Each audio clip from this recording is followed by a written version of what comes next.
Next up is House File 4649, Representative Hollins. Welcome to the committee. This is the Environment and Natural Resources Trust Fund renewal. I will move that House File 4649 be recommended to be re-referred to the Rules and Legislative Administration Committee. Representative Hollins also has an author's amendment. Representative Hollins, would you explain the amendment briefly? Thank you, Mr. Chair, and thank you, committee members. I do have an amendment. It's the author's amendment. It gets the bill into the shape that I would like it to be heard in, and I'll certainly talk more about it when we review the entire bill. I will move the DE4 amendment to get the bill in the form the author would like. All those in favor say aye. Aye. Aye. Aye. All those opposed say nay. The ayes have it. The motion prevails. The amendment is adopted. Representative Hollins, to your bill as amended. Thank you so much, Mr. Chair, and thank you, committee members. House File 4649 is a bill to reauthorize the Environment and Natural Resources Trust Fund, which is set to expire in 2024. The bill also creates a new housing fund to provide housing and address housing affordability. For a little bit of history, in 1988, the legislature passed a constitutional amendment bill to create a state lottery, with some of the proceeds going to fund initiatives for clean water, wildlife conservation, land use, and air quality.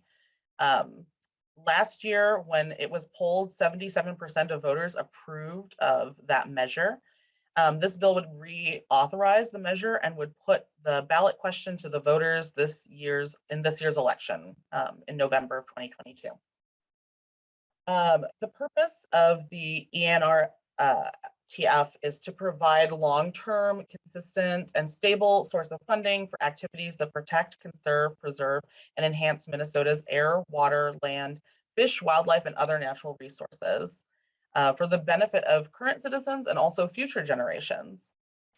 Since 1991, it has provided approximately $875 million to 1,800 projects across the state, and funds have gone to all parts of the state, including agriculture, forestry, invasive species, natural area and habitat, restoration of lakes, rivers, and other resources, water resources, etc.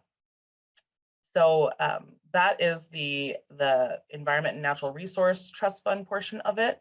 The other portion of the bill would take the money, so 50% of the fund would go to the ENRTF, and then the other 50% that currently goes to the general fund would be appropriated to the Commissioner of the Minnesota Housing Finance Agency to provide housing, improve housing affordability, increase home ownership, and refurbish or build affordable housing. And also to create sustainable housing and reduce harmful environmental and health impacts related to housing. The bill also would create a housing council to advise the Minnesota Housing Finance Agency on how that money should be spent. The recommendations would have to be approved by a supermajority of that council, and they have a requirement to prioritize deeply affordable housing.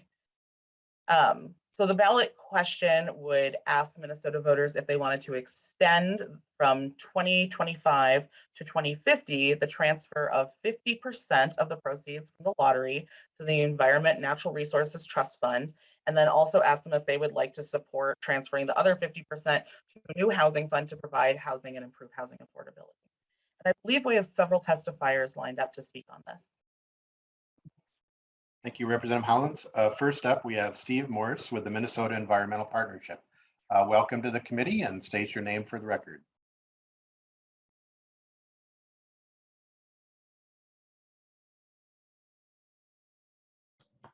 Sorry, it took me just a second there. Good morning, committee members. Thank you, Mr. Chair and members of the committee for this opportunity to share comments on House File 4649 today. My name is Steve Morse. I'm the Executive Director of the Minnesota Environmental Partnership. In addition to the more than 70 environmental and conservation organization members of MEP, today I'm also testifying on behalf of a broader coalition that includes numerous other organizations that span the waterfront, from those focused on justice and sustainability to sporting, habitat, and recreational groups. These organizations have worked for more than 2 years to come together, work with their membership, and find common ground on continuing to build this dependable, long-term method to protect what Minnesotans love. Please see the handout that is included with materials for today's meetings that identifies many of these groups and overviews our broad support for this legislation. I would like to first begin by thanking Representative Hollins for her great persistence and patience in authoring this important piece of legislation and skillfully navigating the process to get us to this hearing today. As she said, the Minnesota Lottery was established by constitutional amendment in 1988.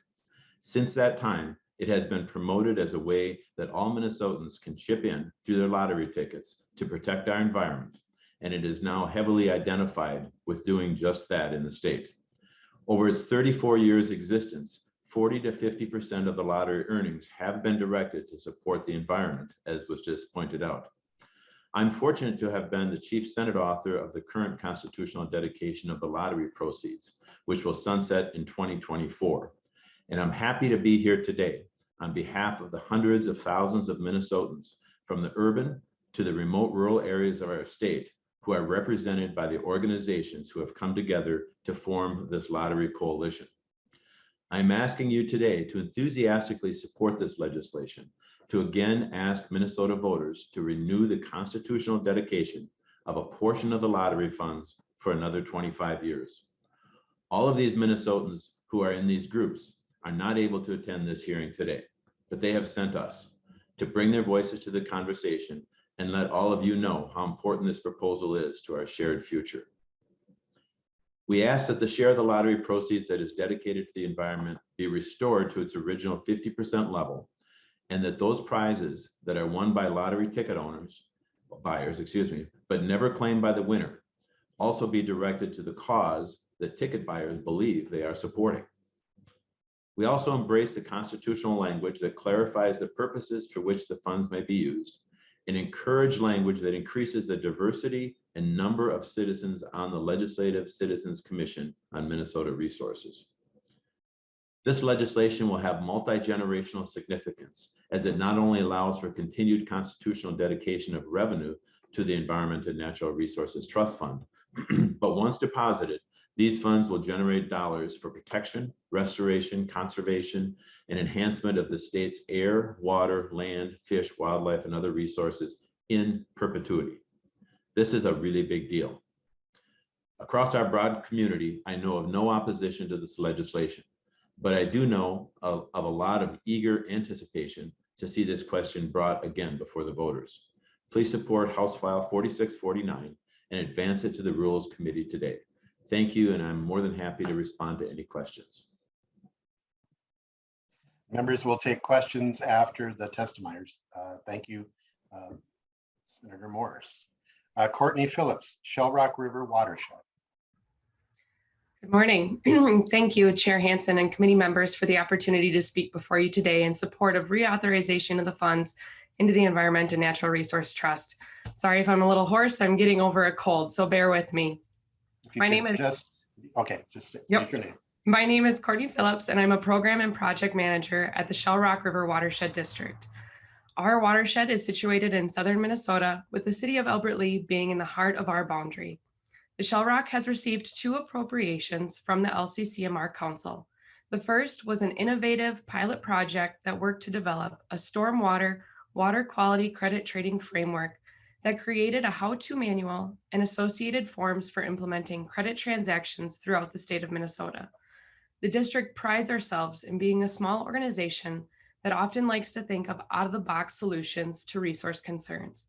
Without the Environmental and Natural Resource Trust Fund, innovative projects such as that credit trading project would not have been completed. The second and current appropriation is to put a boots on the ground project that includes a wetland restoration aimed at creating water storage, helping to create groundwater recharge, and to provide pollinator habitat. Having multiple funding priorities and different project scopes being funded through the LCCMR, it truly opens the door to funding a wide array of projects that can fund many different organizations. And for us, we're truly able to utilize those funds to complete projects identified in our 10-year water plan. The district supports continued contributions into the trust as we find it will help keep up with the demand for project implementation. I can assure you the need for projects will always outweigh the funds available to complete them. Also, providing an avenue to research and study innovative solutions is important to tackling Minnesota's resources that could lead to greater impacts down the road. Again, we ask that you support the extension of funds into the trust so organizations like ours have a funding source to make a better impact on Minnesota resources. Thank you. Thank you. Next up, Mike Verhoeven, Backcountry Hunters and Anglers. Welcome to the committee. State your name for the record. Thank you, Mr. Chair. My name is Mike Verhoeven. I am here to represent today Backcountry Hunters and Anglers, Minnesota. I'm a hunter, a trapper, and angler, and I spend as much free time as I can in the woods of North Home, the agricultural fields around Sanborn, Minnesota, and even the outskirts of the metro, hunting, fishing, and trapping whenever I can. Minnesota's Backcountry Hunters and Anglers chapter strives to ensure hunting and angling remain accessible to every Minnesotan. To do this, we speak up and show up to fight for wild public lands, waters, and the fish and wildlife that live there. First, I'll bore you with a little bit about what our organization stands for. We're here to educate all, from anglers to policymakers, about the importance of every publicly accessible land and water in the state. We work to secure access to these places for every Minnesotan, including those not traditionally included and the generations of proud outdoor recreating Minnesotans yet to come. We work to promote the overall health, conservation, and restoration of these places, and we support the responsible co-use of public lands, ensuring there are miles of beautiful trails where OHVs and snowmobiles can tour the landscapes in Minnesota, while also securing areas where only the horsepower of your hiking or paddling muscles can take you. We push for the management of these resources based on scientific guidance and best practices, whether that's population numbers and harvest rates, or understanding how to control aquatic invasive species. And finally, we work to encourage the health and well-being of Minnesotans through the consumption of the wild and wholesome foods harvested from Minnesota's prairies, wetlands, woods, and waters. Now, to argue in support of this bill, like everyone, our organization's dollars and time of our volunteers is limited. So we scour your work, the legislative voices of our members and Minnesota citizens, looking for public policy that can move the ball forward on one of the goals of BHA. It is rare that a piece of public policy can so thoroughly tick through every one of the pieces of our mission, as does HF4649. I'm here to speak up for our public lands and waters, and to say on behalf of our members, the hunters, anglers, and trappers in Minnesota, that we support asking Minnesotans what they think about pointing our dollars at natural resources. When you ask, you can expect a resounding yes. Finally, I'd like to thank again Chair Hansen for hearing this bill, and Representative Hollins, as well as the other authors, for their support. Thank you. Thank you. Rennie Gauthier, Frogtown Green. Welcome to the committee, and state your name for the record. My name is Rennie Gaither, and I'd like to thank you, Mr. Chair, for the opportunity to testify, all the committee members here, and to Representative Hollins for authoring this bill. I am a volunteer with Frogtown Green, a grassroots volunteer-led environmental initiative in St. Paul's most diverse neighborhood. I'm a former librarian, but I worked as an AmeriCorps Community Forestry Corps volunteer with Frogtown Green.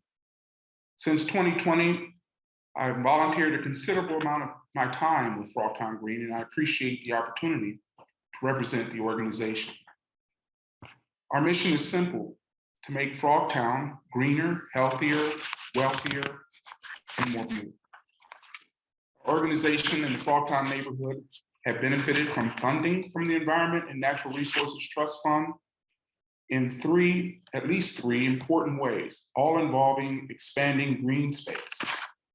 In 2011, the Trust Fund helped us create a 13-acre public park, Frogtown Park and Farm, that increased the neighborhood's green space. An allocation of $1 million from the Trust Fund in 2011 provided nearly 1/4 of the $4.5 million raised to purchase and design the park in our neighborhood.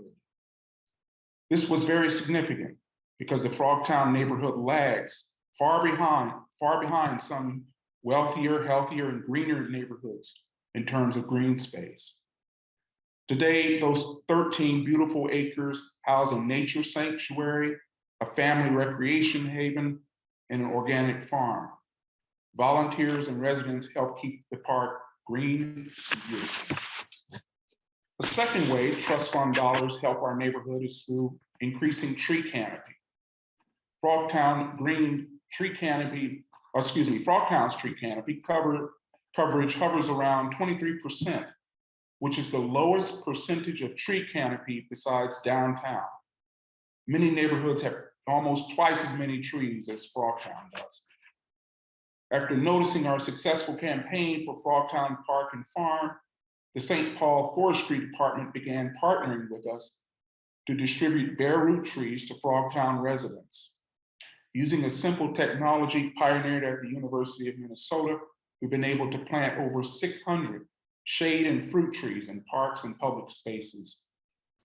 We now partner with the city, state DNR, and U.S. Forestry Service, and have spread this model of resident-powered tree planting to 4 other neighborhoods. We hope to plant another 300 trees this year. Since 2006, Frogtown Green volunteers have planted more than 8,000 square feet of native pollinator-friendly plants on the grounds of West Minnehaha Park. Our intent is to create habitat for the rusty-patched bumblebee and other pollinators. The rusty-patched bumblebee, which as you probably know, is Minnesota's state bee and on the list of endangered species. Unlike many pollinating insects, rusty patch prefer urban landscapes, which we have a lot of in Frogtown. We've documented at least 4 rusty patch bumblebees in our gardens. This year, we were awarded a grant from Lawns to Legumes to increase the total area of our gardens to make them stretch from Dale Street to Snelling Avenue along Pierce Butler corridor. The Lawns to Legumes program, as you know, is one of the most popular and competitive programs funded by the fund, and we are honored to be selected. I care deeply about the environment and sustainability, particularly for low-income urban neighborhoods. The Environment and Natural Resources Trust Fund has benefited the neighborhood where I volunteer in the environment I care deeply for. And I thank you again for the opportunity to testify today. I urge you to support continued financial support for this fund. And I've witnessed how the Frogtown neighborhood has benefited directly and indirectly from these funds. And I hope for the same benefits for all communities in Minnesota. Thank you very much. Thank you, Mr. Gaither. I think we need a tour at some point. Libby Murphy, Minnesota Housing Partnership. Welcome to the committee and state your name for the record. Thank you. My name is Libby Murphy. I'm the Director of Policy at Minnesota Housing Partnership. Chair Hansen and committee members, Minnesota Housing Partnership is a 30-year nonprofit organization committed to improving the conditions of home and community. We do this by informing public policy through original research like our State of the State of Housing report, by advocating for local, state, and federal policies and resources that expand affordable housing and ensure Minnesotans have access to affordable, safe, and healthy homes, and through direct community development technical assistance, which we provide nationally to rural and tribal communities. Thank you for this opportunity to speak to the bill today. I want to thank the committee and its members for recognizing the intersections of housing, environment, climate, and health. Today in Minnesota, there is a shortage of over 100,000 homes available and affordable to Minnesota's lowest income households. Our current rate of production is only 100 to 150 homes per year for these families. There's also 61,000 households of color that are income qualified for home ownership, but continue to rent due to a lack of entry-level ownership opportunities. We need to seriously invest in housing if we are to make progress and ensure that every Minnesotan has a safe, affordable, and healthy home. So thank you for this dedicated revenue for affordable housing. Historic housing policies have impacted families across generations in many ways. Historical policies of housing segregation, such as redlining and mortgage discrimination, have meant that communities of color and lower income communities often experience housing insecurity, are located in areas with poor health outcomes associated with environmental pollution, and located on land vulnerable to flooding, erosion, and other climate change impacts. New and existing homes need to be able to withstand new climate conditions, including extreme precipitation, flooding, extended heat waves, urban heat island effects, and more. Currently, low-income renters and homeowners spend larger amounts of their income on their home energy bills as a result of older, less efficient homes. 40% of single-family homes and 39% of apartment units were built before 1970 here in the state. Minnesota renters actually have a higher rate of energy cost burden than the national average. The costs of energy and housing are disproportionately a burden on low-income Minnesotans, as these necessities consume a larger portion of their income.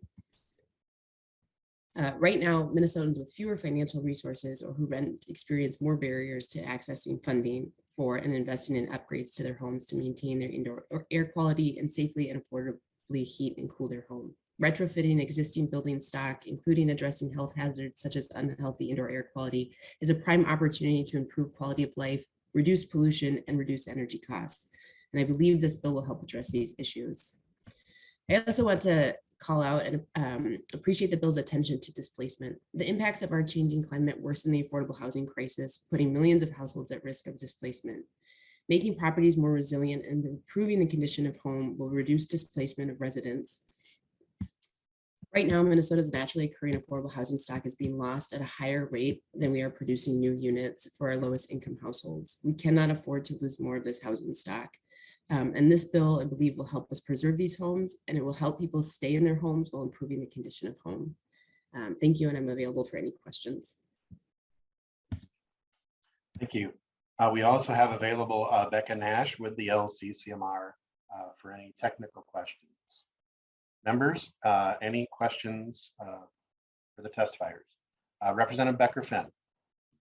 Thank you, Mr. Chair. And I just want to thank Representative Hollins. I think, there's when we see a problem, I think in the case of, what we're going to do about housing, we've had some pretty heated discussions in my committee as well as in Ways and Means and other places. And I think we all can agree that the current system isn't working. We don't have enough housing for people. And to see that combined with what we already know is a really good program with the projects that are funded through LCCMR, I think is just a really innovative way to approach this. And I just really, I hope that members can support it. I think this will benefit people throughout the state, and just excited to have this in front of us today. I didn't think I would be excited about an Environment Committee meeting in May, no offense, Mr. Chair,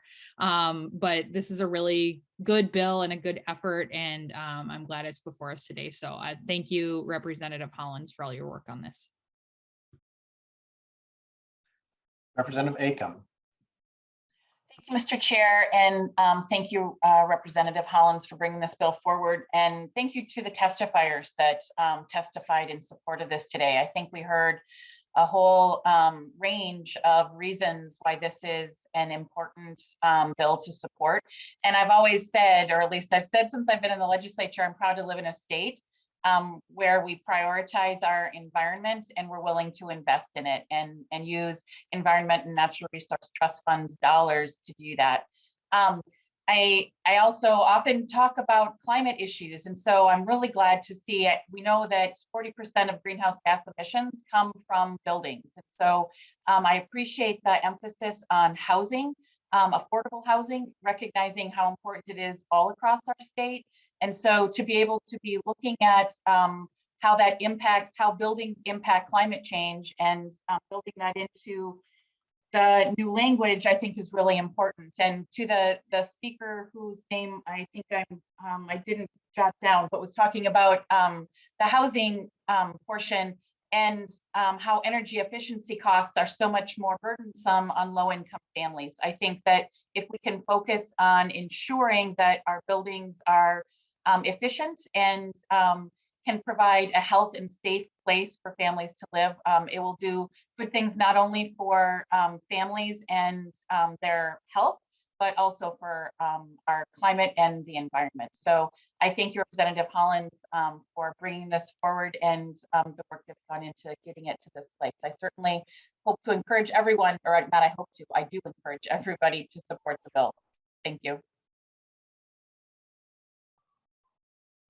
Any response, Representative Hollins?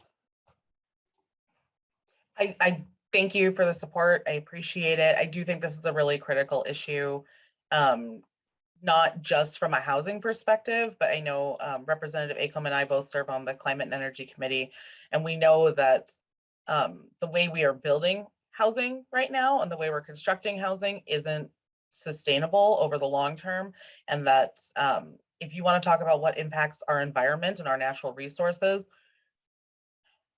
the way we do housing impacts our natural resources and our environment. And it is my goal to make sure that we can preserve and protect as much of our green space as possible. And I think that working on sustainability in housing, as well as continuing to fund this Environment and Natural Resource Trust Fund, is incredibly important. They work hand in hand. So thank you. I appreciate it. Representative Acomb, a follow-up, or Representative Heinzman? Yeah, thank you, Mr. Chair. I actually have a number of questions, and maybe you could help me out, Mr. Chair, but I am wondering, we've heard a number of folks testifying. We've had questions as though this is business as normal, but I'm trying to figure out why we're having a hearing on a bill that was just introduced like a matter of days ago with the delete everything amendment just posted the other day.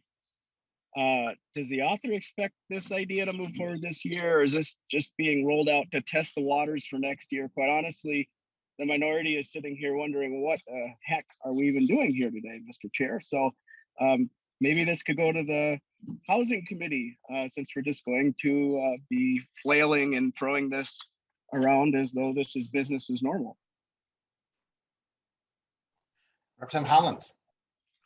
Yeah, thank you. Thank you, Mr. Chair, and thank you, Lead Heinzman. Happy to respond.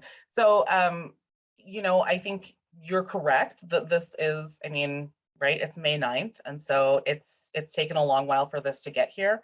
However, you know, the planning and drafting has been happening in the background for quite a while now. And I do believe that we're going to move through, because this is something that's of interest to a number of different people and different organizations, as well as a number of different legislators. So I really do believe that we can come together pretty quickly and get this passed. I have talked to Chair Hausman about having this heard in Housing Committee, and she doesn't believe that it needs to be heard in Housing Committee. So I think from here, we're planning to go straight to rules, and certainly if it comes up, Chair Hausman has been supportive of it as well. So potentially, if we needed to, we could be heard in Housing Committee as well. And Representative Heinzman, just, you know, we're here to work every day, you know, and we're in session for 2 more weeks. So the opportunity is here. We're having this hearing. The other body has had hearings, and so this is a good opportunity for moving this forward. It goes to rules, as a constitutional amendment would do. The other 2 bills that are on the agenda today will also go to rules as we send them to Ways and Means. So we're here to work every day, and I hope that we do. Representative Heinzman. Mr. Chair, we've all been working every day. And quite honestly, when I heard a testifier earlier suggest that we've skillfully been navigating the process, I laughed out loud. That this isn't how legislating is done, except in maybe in a seat of your pants scenario. The process is the process, and it hasn't been skillfully navigated whatsoever. This has been happening in the background, is ridiculous.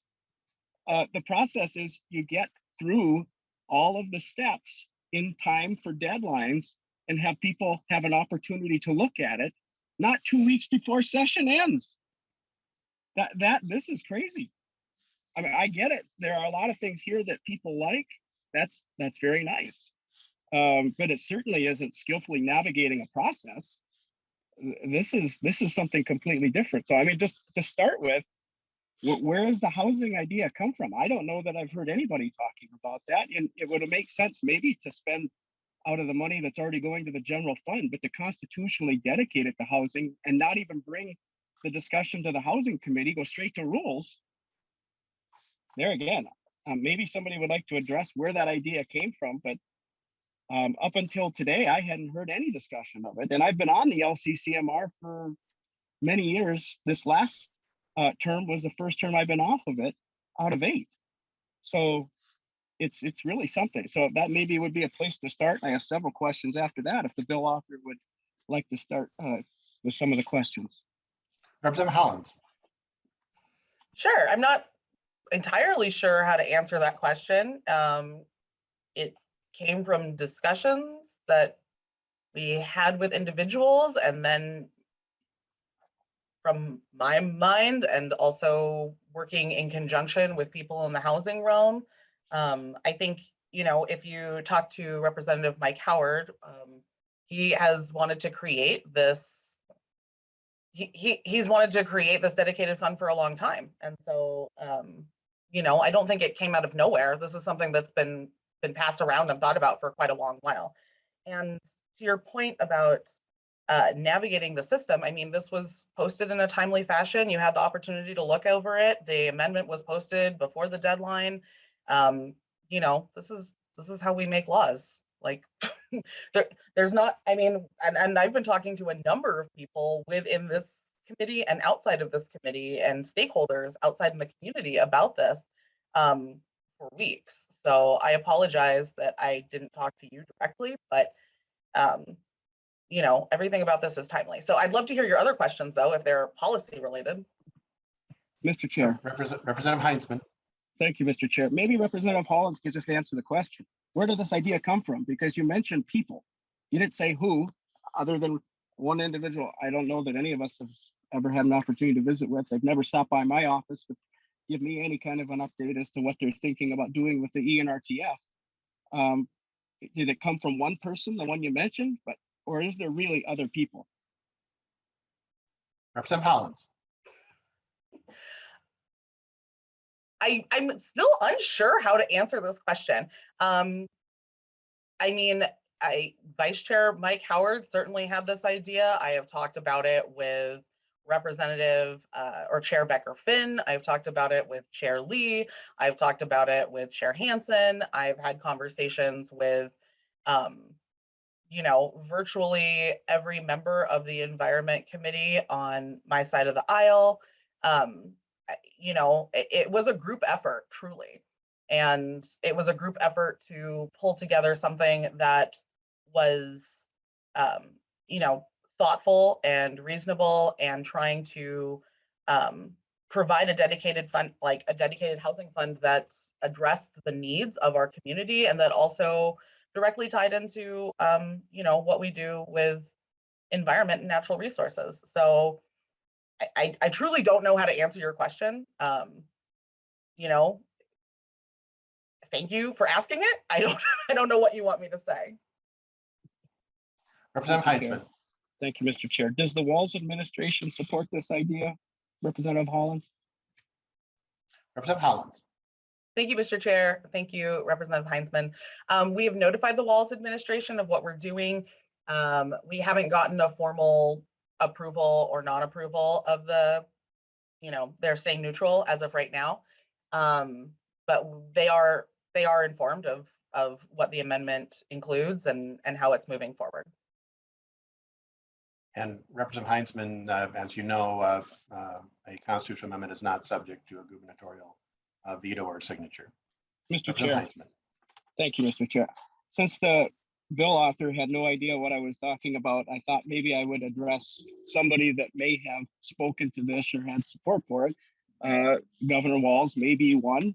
I was hoping to try to help the bill author understand that it would be great to know where the idea came from, who does and doesn't support it, out of the very narrow scope of folks that testified today, which I think only one or two identified this particular provision as something that they supported.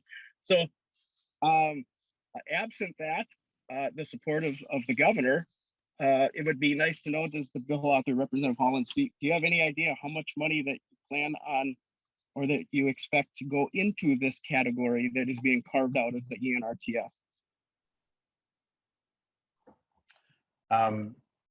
Representative Hollins, Representative Heinzman, I think that could you clarify the question, because you were saying carved out of the ENRTF. So right, currently 40% is dedicated to the ENRTF, and that increases to 50% plus the unclaimed prizes. And then what Representative Hollins is doing is the other 50% would be dedicated to housing. Are you asking about that, or what are you specifically asking for, Representative Hollins? I'll try again, Mr. Chair. How much money is expected to be carved out of the ENRTF to go into housing? It currently doesn't go to housing. No dollars do that I'm aware of out of the ENRTF. How much with this proposal is estimated to go to housing? I'd like to respond. Representative Hollins. Thank you. Thank you, Representative Heinzman. No money is planned to be carved out of the ENRTF. That is its own fund, and it's currently set at 40% of the lottery proceeds that we get. Now it will be 50% with this bill, so it actually increases the amount that's going to the Environment and Natural Resources Trust Fund. The other money that's going to housing currently goes to the general fund, and that money would be going into a housing fund. I hope that helps you understand. Representative Heinzman. Chair, I'll try again. How much money do you expect to go to housing under this proposal? Representative Hollins. Thank you, Mr. Chair, and thank you, Representative Heinzman. Gotcha. Okay, thank you so much for the clarification. It is approximately, let's see, the notes I have said it was roughly $65 million per year. There was an increase as of last year, I believe, that, let's see. Okay, so general fund, it's usually about $60 million per year. Last year, that amount was almost 75 million. So it went up a bit, but we're estimating that it'll probably drop back down to 60 to 65 million per year. Representative Heinzman. Thank you, Mr. Chair. You know, I'm trying to understand as best I can, and so NRTF might not make sense, except that if you're rewriting this entire idea under the lottery as to where the money goes, you could easily, Representative Hollins, direct 100% of it to the environmental resource subject area. You don't like them going to the general fund. So the options are endless. So it potentially could all go to the environment, but instead you're writing language that directs 65 to 70 million dollars is arguably something that's created. Representative Heinzman, we're losing you there. And I think we actually may have lost you.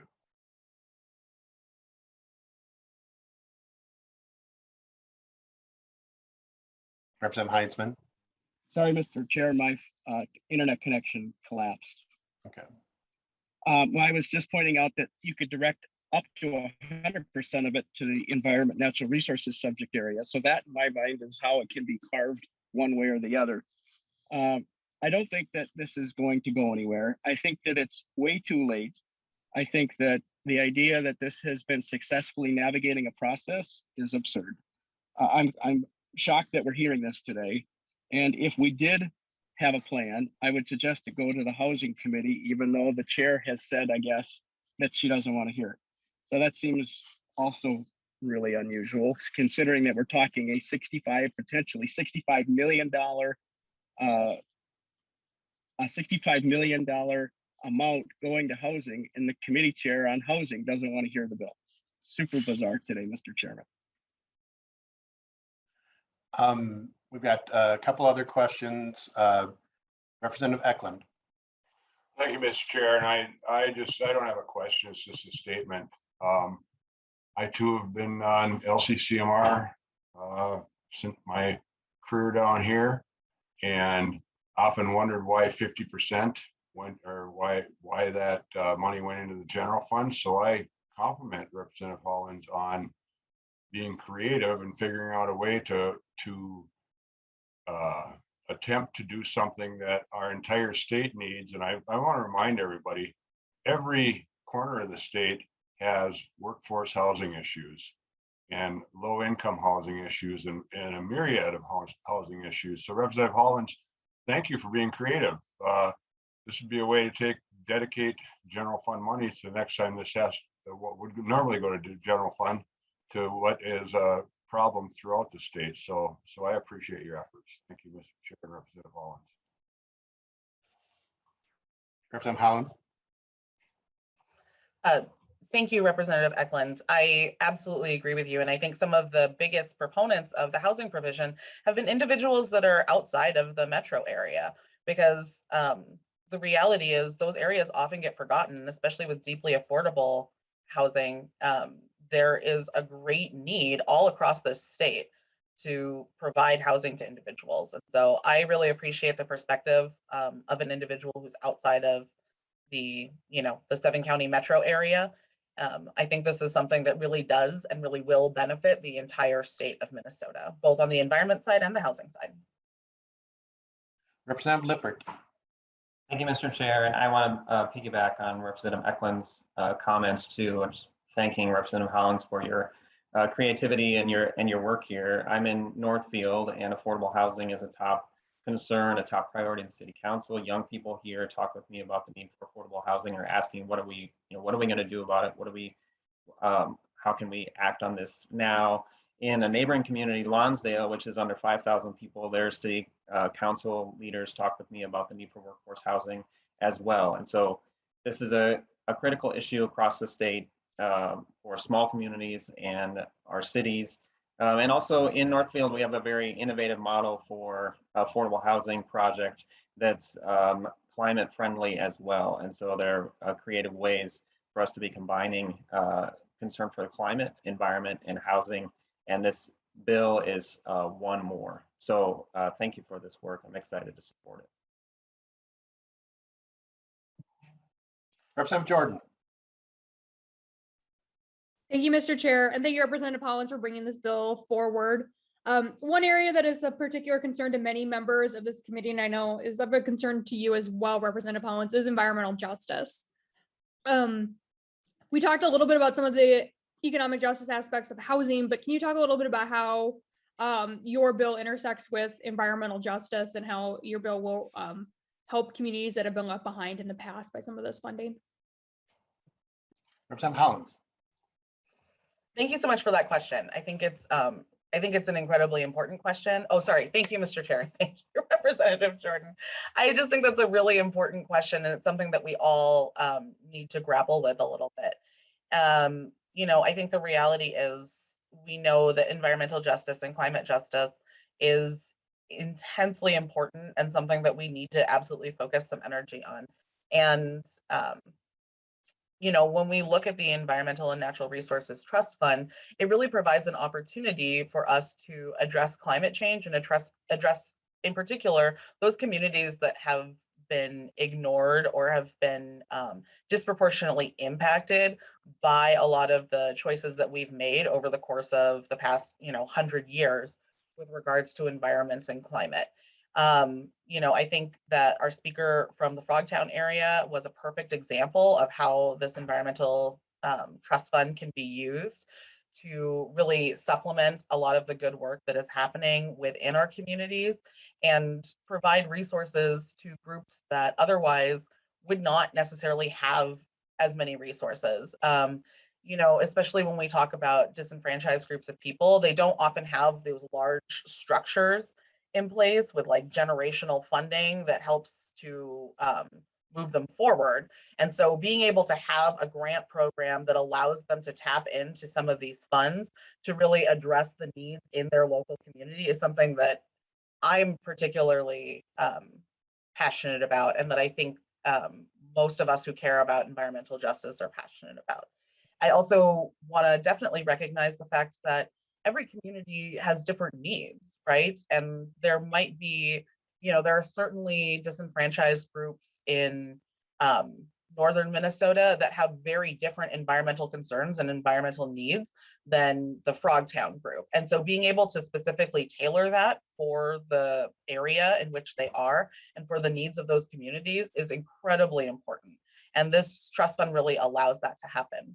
And on the housing side of things, this also creates an opportunity. I mean, creating sustainable housing that is built to withstand climate change and to mitigate the effects of climate change are things that we're definitely trying to move forward in all areas. And in particular, lower income areas often are the ones who have, you know, the worst weatherization. They have the greatest risk of flooding and of, you know, especially naturally occurring affordable housing is often susceptible to a lot of the concerns that we have around climate change and environmental justice. And so I think there's great overlap here with ensuring that individuals who need that protection, who need those resources, have access to those resources and have access to those protections. And I think it's our job as legislators to make sure that that money is accessible to those individuals and not simply accessible to the larger groups that might be really well established and might be able to, you know, participate in complicated grant programs that a lot of other folks cannot. Representative Jordan, did you have a follow-up? Seeing none, all those in favor, please say aye. No, I'm in rules. I'm sorry. That was a great answer. Opposed, say no.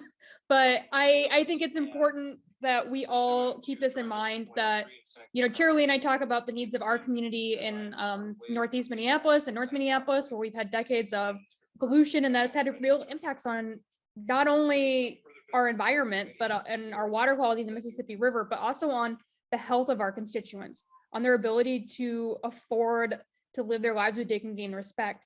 And so when we're looking at everything that underlies the environment, it's all connected. And so I really want to applaud you for seeing that interconnectivity between what people's lives are like and what the environment is like and how we can move forward on solutions together. So thank you for this bill. I think it's a great creative solution to not admiring the problems, but looking at what the problems are now and what the problems will be years later, when many of us won't even be on this committee or even in the legislature anymore. So thank you for being so visionary here. And thank you, Mr. Chair, for hearing this today.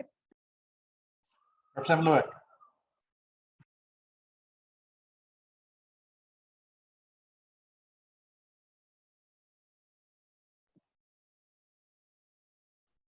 Representative Lewick.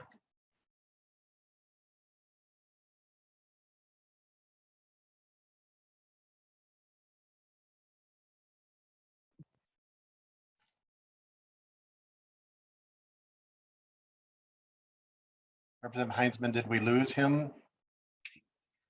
He may have lost connection, so maybe go to another question, or unfortunately we might have to wrap up if this is kind of coming to the end of this. Representative Lewick. Thank you, Mr. Chair. A little bit of internet problems. I guess I just have a comment, and I would like to thank you, Mr. Chair, and Representative Hollins. And you may not appreciate what I'm thanking you for, but what Representative Hollins here has done with the help of the chair is really raised the question that probably should go before the voters, and that is exactly what should we do with those lottery proceeds. And while I think this is not even a last ditch effort to get something done this session, it's premature and unvetted. What you two have done is laid out that fundamental question. You know, we've got issues with in our education system that we can't seem to solve. I'm not suggesting that simply adding more money is going to be the solution for some of the horrible academic history we have in certain parts of the state and certain school districts. I'm not going to suggest that it wouldn't be fair game to go after this lottery money to deal with something that I think literally every school district has brought forward this year and years past, and that is the issue of funding assistance for those disabled children in our school system. You know, there's been an uproar of that, not just this year, but a continuing thing. And to folks, and some of you has been around this system a long time that are advocating for this approach, be careful what you ask for, because again, what you've done here is ask that fundamental question. This should be going to the education folks. This should be going to the health and human services folks. We've got issues with the care of the elderly, with the care of the disabled. All of these things stretch across Minnesota. So again, you may have just poked the bear, so to speak, and it'll be real interesting. I would caution you that here, you're throwing out a one approach, but what you've done is asked the question, where should every single dollar of that go? You're going right to the fundamental issue of whether that should even be, quote, a conservation-based approach in spending. So again, thank you. I would suggest that to try to do this in the next couple of weeks shows a level of, I don't know, almost foolishness, but you have set the stage for January 2023 for everybody to come forward and come up with their own plan on exactly how we ought to spend those dollars. And we may see something completely unrelated to what we're thinking now. So again, you guys have just opened up a real box. And while there's almost unanimous support on the majority side here for those dollars to go to housing, I would suggest that you check with the rest of the people in the legislature that may feel just as strongly about education, just as strongly about our disabled, just as strongly about our nursing homes, and a whole sundry of other things. So I appreciate it. You've literally opened up the question to fundamentally, what should we be doing with those dollars? And obviously, we're not satisfied at this point, so let's just go right to a blank sheet of paper and start all over. Thank you, Mr. Chair and Representative Hollins. Representative Hollins. Thank you, Mr. Chair, and thank you, Representative Lick. I appreciate the comments. Even though I know that's not necessarily how I'm supposed to be taking it, but I do appreciate your point. And I think, you know, a lot of times when we talk about a number of the issues that you've brought up, especially when we talk about education and families with children with disabilities, a lot of what we talk about is having access to stable, affordable housing. A number of people are struggling to get by because the cost of housing here in Minnesota has increased dramatically over the past 15 years. And I think that for the most part, we can agree, and certainly when I was in the Prevention of Homelessness Committee, we all agreed that the ability to have stable, affordable housing is something that directly impacts every aspect of your life, from kids and their educational ability to your health, to your ability to get a job and keep a job and increase the economy of our state. I mean, all of these things really stem from being able to have a place that you can call home and a place that is relatively close to where you actually want to live and work. And so to my mind, this really is foundational and something that does impact all of those different issues that you have been talking about. And I think that I'm very interested in having a more robust conversation about this and what housing means to Minnesotans. So I appreciate it. Thank you. Representative Keeler. Thank you, Mr. Chair and Representative Hollins. You answered that phenomenally. I was going to say kind of piggybacking on what I think is foolish is for us to not understand that the foundation of all of those pieces, education, healthcare, nursing homes, disabilities, start with being able to be housed. And I just, as a greater Minnesota member here, I love the housing aspect because we know and understand that when we don't provide more housing opportunities for individuals and families in greater Minnesota, it's not appealing to move and live in greater Minnesota. So people are leaving. It's why numbers are going down in greater Minnesota. And so investing in housing is absolutely how we move forward in foundationally building a strong education system, healthcare system, and moving forward. So thank you, Representative Hollins, for continuing to do this work.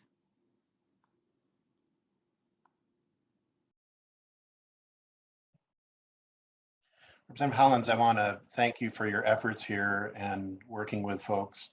You know, it's when we think about the environment, what is the environment we spend most of our life in? What is the environment we spend most of our life in? Under a roof. Hopefully, if we're lucky enough that we have our life under a roof. We sleep under a roof. We live inside housing. It's how we live. And what Minnesotans love is getting outdoors. And that portion of renewal, of reinvigoration of the trust fund by adding more into it so that we can do more. I think the nexus is there with the built environment that we live in and the environment that we enjoy outdoors. The science that is involved for fixing long-term problems. The research that we funded and that we can continue to fund with this to help problem solving and to help address these long-term issues, and the engagement with folks all over the state. So your efforts, you know, what we've heard today is a lot about on process or who wrote this. I'm hopeful when this passes off the House floor that it'll be we wrote this, that we did this together as Minnesotans, and that when it goes to the voters, that we will consider it. We as Minnesotans will consider this. So I want to give you the final word, Representative Hollins. I don't see any other questions, but thank you again for your work. Thank you, Mr. Chair, and thank you, committee members, for this conversation. I really do appreciate it. I think you kind of, Mr. Chair, you kind of stole my closing line, which was this is something that's deeply important, that we know is deeply important to all Minnesotans, both aspects of it. When I talk to people, even here in St. Paul, the two top concerns that most people have are housing and the environment. And I think that bringing them together is, is just a really unique opportunity. And I think that it's an important way of showing Minnesotans what we really care about. And I will reiterate that I have had numerous conversations about this and a lot of help. I want to give special thanks to Janelle Taylor from House Research, as well as Representative Mike Howard and Representative Esther Badje, who both are much more well-versed in the housing area than I am, and who were willing to step up and try to work on this project with me.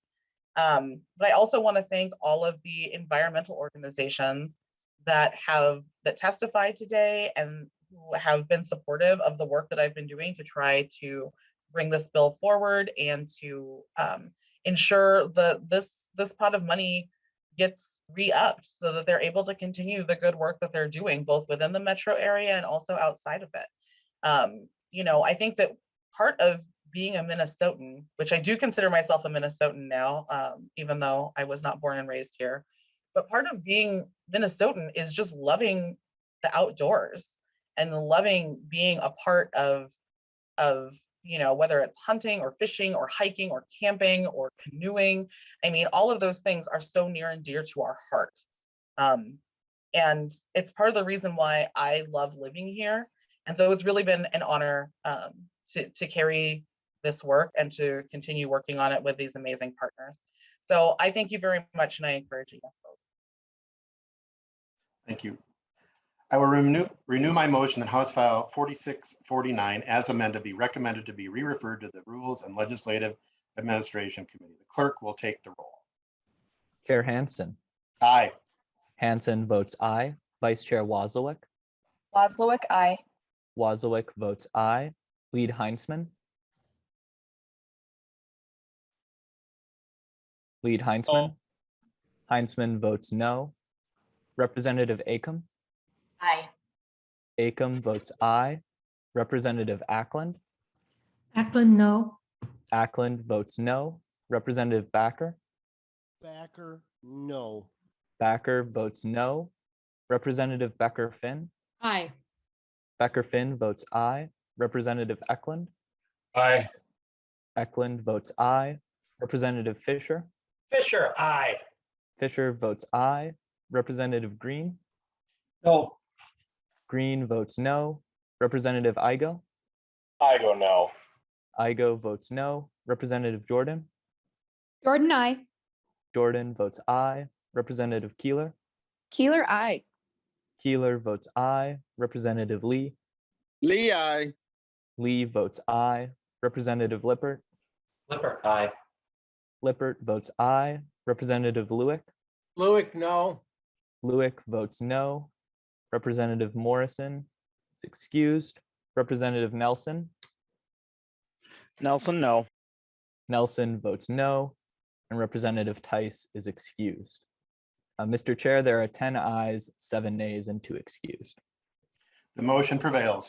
Congratulations, Representative Hollins. You're on your way.